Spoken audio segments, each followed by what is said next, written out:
Halo, selamat siang Bu Pepi dan teman-teman semua. Apa kabar hari ini? Semoga semuanya sehat selalu ya. Perkenalkan, kami dari kelompok 3 dengan saya Francisca Dharma Susanto. Saya Azaria, misalnya Terata. Hai, perkenalkan nama saya Gabriela Paramaprilia, absen 11. Saya Jayanti Chandrawijaya. Saya Meifa Adulina Irwantoro. Perkenalkan, nama saya Alexandra Kalayanta. Pada video kali ini, kami akan menjelaskan tentang pemanasan global atau global warming. Kami juga akan menjelaskan bagaimana peranan biologi masuk dalam kajian biologi di bidang etologi dan sanitasi, dan objeknya ekosistem dan biosfer, beserta penyebab dan penanganannya.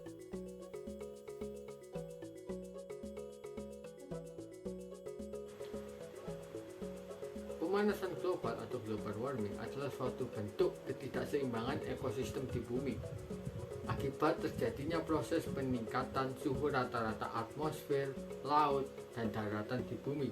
Konsekuensi yang bisa terjadi bisa mengancam pulau dan masyarakat di pantai. Siklus hidrologi yang tidak menentu menyebabkan terjadinya curah hujan yang ekstrim dan perubahan ekologis yang bisa mengancam produktivitas pertanian dan banyak pengaruh pada kesehatan manusia. Pemanasan global terjadi ketika karbon dioksida atau CO2 dan polutan udara lainnya terkumpul di atmosfer dan menyerap sinar dan radiasi matahari yang telah memantul di permukaan bumi. Biasanya radiasi ini akan lolos ke angkasa. Akan tetapi, polutan ini yang dapat bertahan selama bertahun-tahun hingga berabad-abad dapat menjebak panas dan dapat menyebabkan planet ini menjadi lebih panas. Polutan yang dimaksud adalah karbon dioksida, gas metana, dinitrogen oksida, uap air, dan gas fluorinasi sintesis atau yang dikenal sebagai gas rumah kaca dan dampaknya yang biasa disebut dengan efek rumah kaca. Yang pertama di bidang etologi, karena manusia secara tidak langsung dapat dikatakan menjadi salah satu penyebab dari meningkatnya pemanasan global saat ini.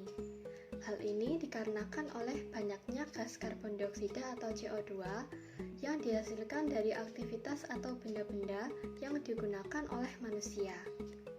Mulai dari gas buang kendaraan bermotor atau emisi gas buang, asap rokok, hingga asap hasil produksi dari pabrik atau industri.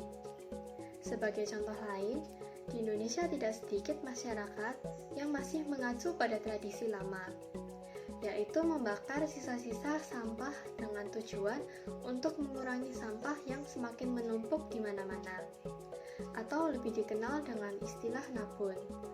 Tetapi secara tidak langsung, justru mengakibatkan menipisnya lapisan ozon dan mengakibatkan pemanasan global. Yang kedua, di bidang sanitasi. Karena meskipun pemanasan global sulit dihentikan, bukan berarti tidak bisa dikurangi. Menurut ilmuwan, cara terbaik untuk mengurangi pemanasan global adalah mengurangi emisi gas rumah kaca ke udara. Di Indonesia, pemerintah berusaha mengurangi emisi gas rumah kaca melalui kebijakan. Misalnya, menunda izin pembukaan lahan hutan dan gambut, pemulihan lahan gambut, meningkatkan penggunaan pembangkit listrik tenaga terbarukan, juga perbaikan dan penyerahan. Harapannya, usaha mengurangi emisi gas rumah kaca ini bisa membuat emisi gas rumah kaca berkurang 100% pada 2050.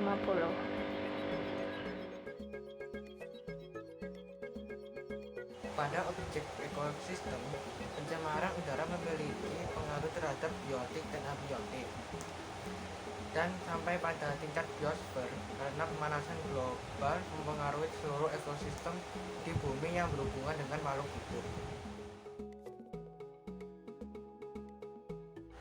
Bukan hal yang mudah, tetapi dengan kerjasama masyarakat dunia, kita bisa memperlambat dengan upaya-upaya kecil yang akan berdampak besar, seperti menggunakan energi terbarukan, mengurangi atau tidak menggunakan energi fosil seperti bahan bakar minyak dengan menggantinya menjadi energi solar, angin, arus air, biomasa, dan panas bumi. Cara yang kedua adalah menggunakan moda transportasi hemat energi atau umum. Dengan melakukannya, kita bisa mengurangi emisi karbon dioksida yang merupakan salah satu gas pada rumah kaca. Tidak hanya knalpot kendaraan saja yang meningkatkan emisi gas karbon dioksida, pemanas air, AC, lampu, dan alat-alat elektrik lainnya juga berpengaruh. Maka dari itu, kita juga harus menghemat energi dan air. Kemudian, cara mencegah pemanasan global dapat dilakukan dengan melestarikan hutan dan pertanian dengan cara menggunakan produk perhutanan dan pertanian secara bijak, pembalakan hutan perlu dihentikan, dan penghijauan perlu ditingkatkan secara signifikan. Lalu, yang bisa kita lakukan adalah mengurangi sampah, mendaur ulang sampah, dan barang-barang bekas lainnya yang masih bisa dimanfaatkan. Intinya, untuk mewujudkan semua itu haruslah dimulai dari kesadaran diri kita sendiri. Kemudian, setelah menanamkan kebiasaan ini di dalam diri kita sendiri, kita bisa mengajak orang terdekat untuk melakukan hal yang sama. Dengan demikian, kesadaran masyarakat terhadap pemanasan global bisa ditingkatkan. Mari bersama-sama menjaga lingkungan ini menjadi ruang hidup yang lebih baik, karena bumi ini rumah kita bersama. Sekian dari kami, mohon maaf bila ada kata-kata yang kurang berkenan. Terima kasih. Terima kasih. Terima kasih. Terima kasih.